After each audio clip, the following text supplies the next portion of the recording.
आ जाई लोला।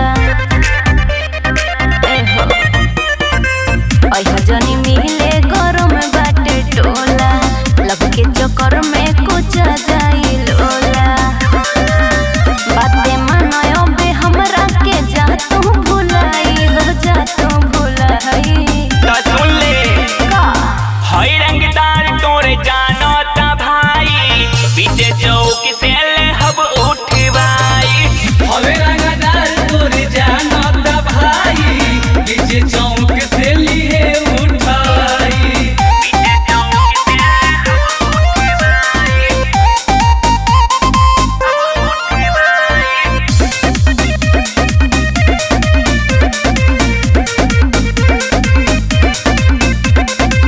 पापा पूछत रहन तोहरे ड्रेस हो, लागत कि तोहरा पकड़िए अब केस हो।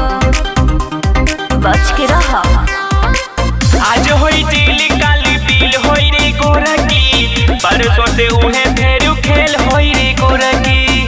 अरे बात मानो बे लागता कि देबो सारा जिला जनाई हो, जिला जनाई।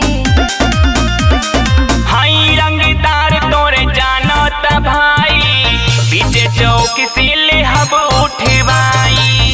हवे रंगदार तोरे जानो ता भाई, पीछे चौक से लिए उठाई। पीछे चौक से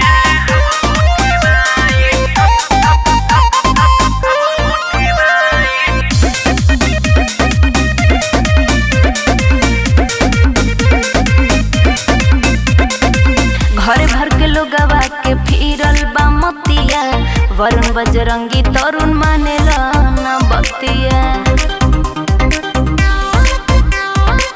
जबन होई देखल जाई औरल बानी जीत पर, नाम जब लिखा